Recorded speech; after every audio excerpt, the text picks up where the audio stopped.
My name is Oliver, I'm from San Francisco, California, and I'm non-binary.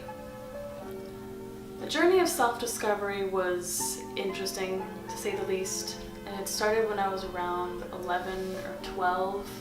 I was still wearing skirts and pink and playing with dolls, but I would look at the boys who were playing basketball and talking about video games, and I looked at them and I was like, that looks like fun! That sounds awesome! I want to do that! But then my brain was like, no, you're a girl. You don't like sports. You don't like guy stuff. So I kind of pushed my brain back onto the right path. Growing up was, it was good. I had 2 older sisters, so I had no brothers. I grew up in a very girly and feminine environment, and I would play dolls with my sisters and they would dress up with me, but it was never an issue.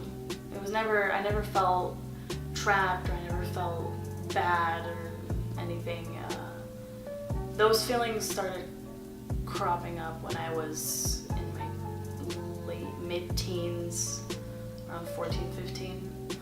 I found out about the whole agender thing from a friend of mine, very close friend of mine now, who was also non-binary. I met them at a music camp, and they told me, oh yeah, I'm non-binary, as if it was nothing, but I was like, what is that? They explained it to me, and it lit a light in my brain, and I was like, that's me.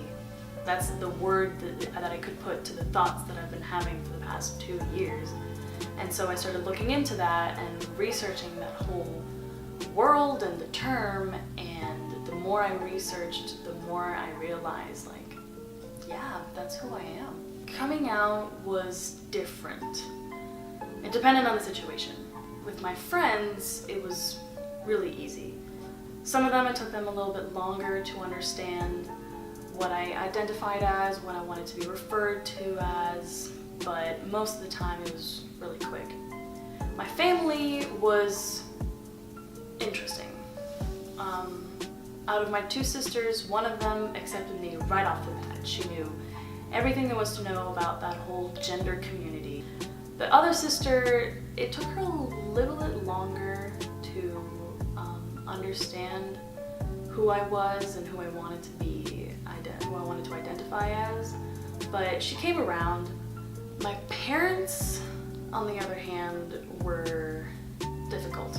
When I first came out to them, they were very closed to the idea of being agender, because they kept repeating, it's impossible, it's not biologically possible, you can't have no gender. And no matter how many times I explained it to them, and no matter how many times I tried different ways of wording it, simplifying it, it wouldn't reach them.